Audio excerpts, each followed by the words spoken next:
Hey everybody, welcome to week 3 of this wonderful virtual learning. I know you're having so much fun.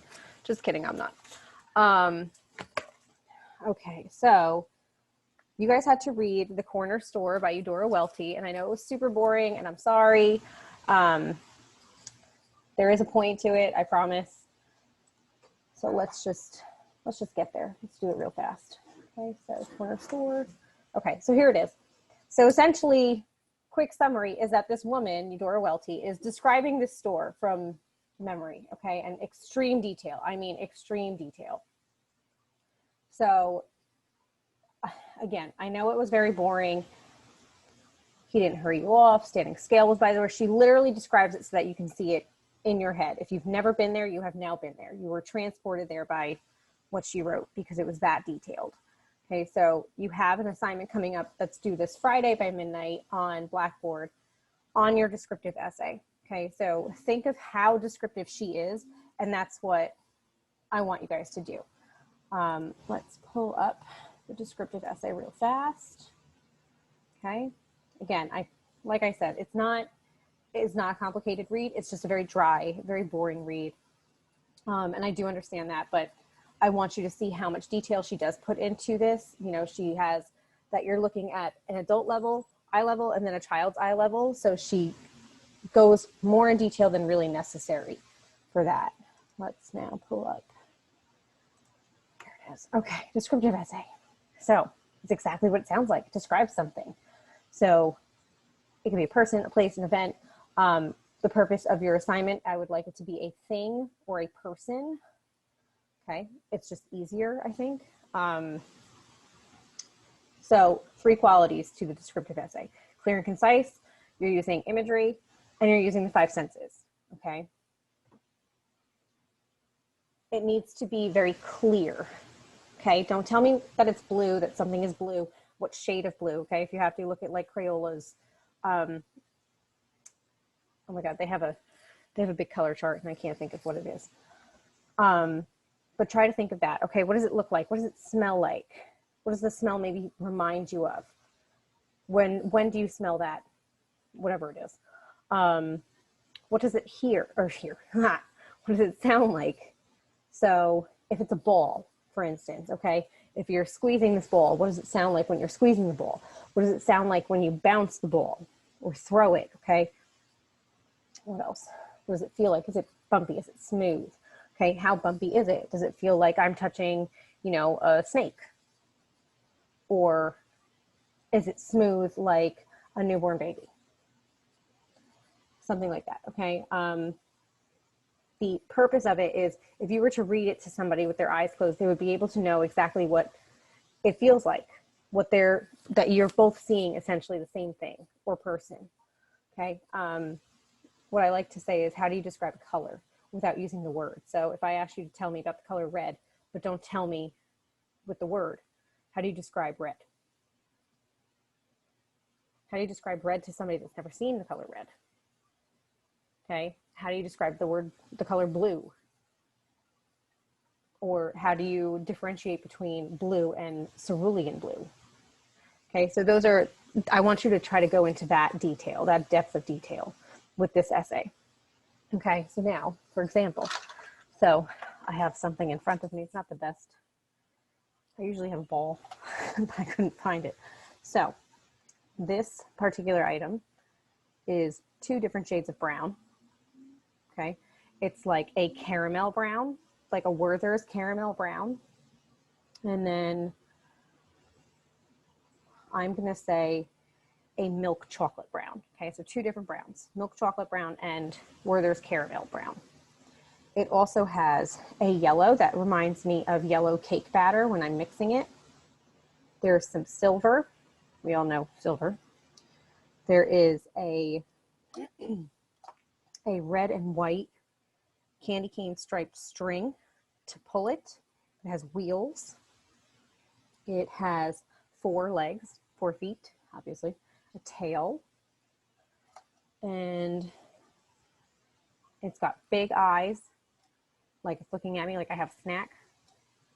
Okay, my slinky dog. Okay. So now obviously that wasn't the most in-depth, but I don't feel like being here for an hour to describe this. I did miss that he has a green collar, but now like what shade of green? Hunter green, forest green, Kelly green. Okay, so, you know, this is a good time to like take out those Crayola crayons and look at the colors. So now I could say that it has a slinky sound, which would go well with his name, Slinky Dog. Okay, his tail is like, what are those? I want to say it's a doorstop. You know, the things on the walls that we used to play with when we were kids? They made noise. I can't think what it's called. It'll come to me eventually. Okay, so there's a lot more that I could have said about this Slinky Dog, and that's what I really want you guys to do. So think of a person, think of a thing, okay, and use all 5 senses to describe it, okay? What else? What else? Sorry. I need to find the email that I was writing to you guys. Okay, so the corner store is really just a jumping off point for you guys to see what I'm looking for in the descriptive essay. I want as much detail as you can give, okay? Think of, does something make you sad? Does it make you sad, or are you very sad? Now, let's take the words very sad, okay? I don't want to see very. It's not very blue. What shade of blue is it? How blue is it? Okay, I really want that detail. Oh, excuse me. So, does it make you very sad that you're to the point of being morose? Okay. Are you very happy, or are you enthused? Are you sullen? Are you gloomy? Are you melancholy? Are you jovial? Okay, try to look at the thesaurus for this one to try to find those words to help describe. I want you to try to use language that you don't typically use, okay? I know when we describe things to like our friends or to our parents, we're like, you know, the thing, it's that color, it's like a shade of red. We're very, not bland, but we're very basic in our descriptions to people. So this is the chance for you to kind of get creative with how you describe either an item or a person, okay? Let's see.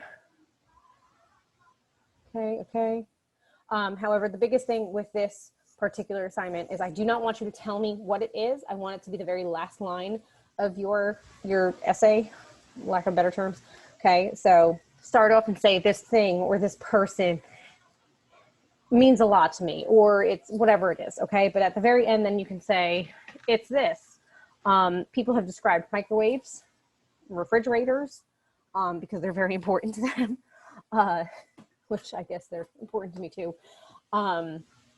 Okay, so that's what is due Friday by midnight. I promise to have your narratives graded by no later than Wednesday. I'm sorry, I'm a little behind. Gotten a little overwhelmed this weekend with things going on. And then you are going to read over the weekend Toni Morrison's A Slow Walk of Trees in preparation for the compare and contrast essay, which I promise it will be a little, the essays that you're going to be writing are going to be a little more exciting. I'm trying to build on, okay, it's like scaffolding. Okay, so like we're going from first person and then we're going to transfer into third person by the end of our essay writing, okay? So that's just something to think about. Also remember that this Friday is the last day to drop any of your classes and receive a full refund for it. And then my question for you guys, how's everybody feeling? Are you know, everything that's going on, coronavirus, riots, protesting, everything, how are you guys feeling? Are you good? Mental health check-in. And then lastly, you can still opt in for the group chat. So if you want to be part of it, please email me your phone number and I will add you to the group chat, okay? I think that's about it. I hope you guys have a good week. And if you need me, I promise I will be better at checking my emails. I really suck at it. I'm so sorry. I was very bogged down this weekend with just family issues. And I will do my best. I will do better, I promise. Okay, and I will talk to you guys soon. Have a good week and see you next week. Bye, guys.